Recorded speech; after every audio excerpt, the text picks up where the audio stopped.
In the autumn of 1915, a crew of workmen digging a new foundation on the grounds of the DuPont estate in northern Delaware struck something they could not explain.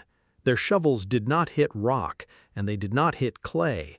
They hit a flat, worked surface of cut stone, buried more than 12 feet below the soil, in a place where no building was ever recorded to have stood. The foreman sent for the estate manager. The estate manager sent for someone higher, and within 2 days the trench had been quietly filled back in.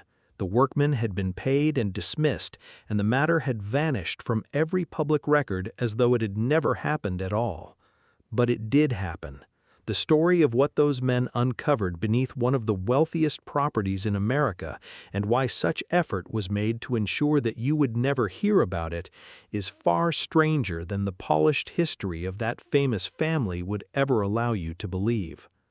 To understand why a discovery on private land would be buried so quickly and so completely, you first have to understand the family whose land it was.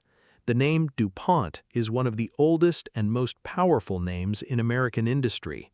Arriving from France in the very first years of the 1800s to flee the chaos that had swallowed their home country, they settled along the banks of the Brandywine River in Delaware and built a gunpowder mill. From that single mill grew one of the largest industrial empires the modern world has ever seen. By 1915, the family controlled vast estates, enormous fortunes, and a degree of private influence that most governments would envy. Their estates were not simply houses with gardens. They were small, self-contained worlds, walled, gated, patrolled, and tended by hundreds of staff. What happened inside those walls stayed inside those walls. So when something unexpected came out of the ground there, the family was perfectly positioned to decide entirely on their own whether the rest of the world would ever learn of it. They decided that the world would not.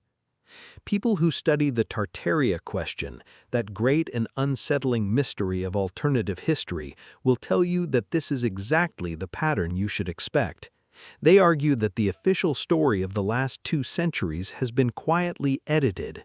They believe an older world, more advanced and more capable than we are told, once stood upon this continent and across the globe.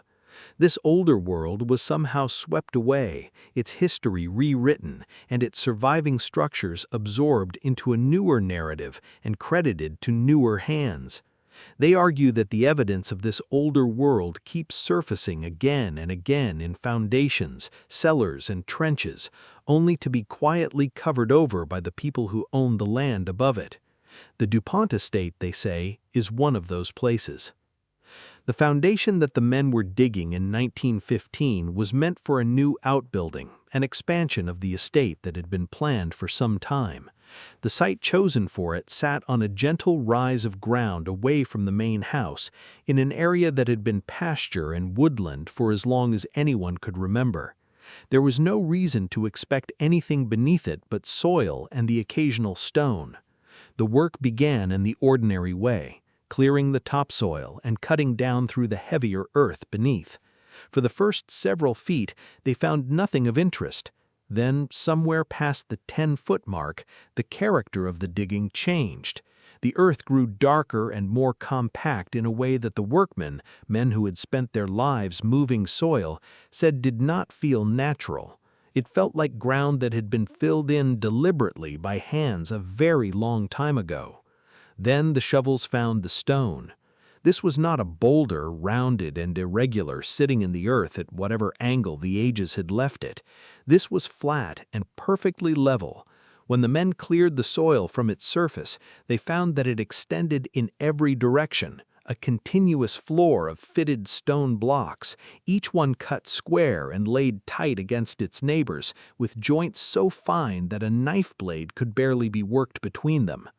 The surface had been carefully dressed smooth, laid by someone who cared a great deal about how it would look and how long it would last. They were standing on a pavement, a constructed surface, deliberately made, buried 12 feet beneath a Delaware pasture. The foreman had the men widen the trench to expose more of the surface, and the scale of what lay beneath them began to reveal itself. The pavement did not end. It ran on beneath the undug ground in every direction. Set into it at one point was a long, straight channel cut into the stone itself, as though it had once carried something from one place to another. At the edge of the exposed area, the floor met the base of what appeared to be a wall built of the same fitted blocks, descending further still into the earth below the reach of their tools. The workmen had not uncovered an object, they had uncovered the top of a buried place. The natural response to such a discovery would be excitement. A foreman who uncovers a buried structure on the estate of a wealthy and educated family would expect that family to be curious. He would expect them to send for experts, for scholars from the universities who could measure, photograph, and explain. Instead, instructions came back down from the estate management in a single day. The instructions were not to investigate, they were to stop. The trench was to be closed, the exposed pavement covered, and the men were to be paid in full, including for work they had not done, and understand clearly that the matter was finished and not to be discussed. Defenders of the conventional history argue that there is nothing sinister here. A wealthy family has every right to halt construction on its own land. Perhaps the discovery was simply the foundation of an earlier building, a forgotten barn or mill from the colonial period. Perhaps they did not want the delay and expense of an excavation, and the workmen exaggerated what they saw over generations. But this leaves stubborn things unexplained. A colonial barn does not sit 12 feet beneath an undisturbed pasture on a rise of ground where silt does not naturally pile up. 12 feet of soil over a worked stone floor is the work of a very long time, or of a single catastrophic event that buried the structure all at once. Furthermore, a forgotten barn is not a secret you pay men to stay silent about. The stories survived the way most suppressed stories survive, not through documents, but through people. You cannot dismiss a crew of laborers and expect their memories to be dismissed along with them. These men went home and spoke at their own kitchen tables of the strange thing they had seen and the strange way it ended. It passed from the original witnesses down through their descendants, carried in the oral memory of a handful of Delaware families. Believers in the buried world point to a strange feature of old cities all over the planet, where the ground floors of old buildings sit partly below the modern street level, with windows half sunk beneath the pavement. While official history says cities simply build upward over time, alternative researchers argue instead that a global event, a great tide of mud, swept across the world and left a layer of earth over everything. In this reading, the DuPont crew cut a window down into that drowned older world, and the family that owned the land slammed that window shut. The families who held real power in that era were the custodians of the official history. The narrative that modern progress moved only forward and that they were the engines of it was the foundation of their legitimacy. A buried older world threatens that story at its root, suggesting the modern age is not a peak, but a recovery building clumsily on the ruins of something better. When a crack appears in the floor of that narrative, those in power fill it. More than a century later, the pavement still lies down there, sealed beneath 100 years of additional silence.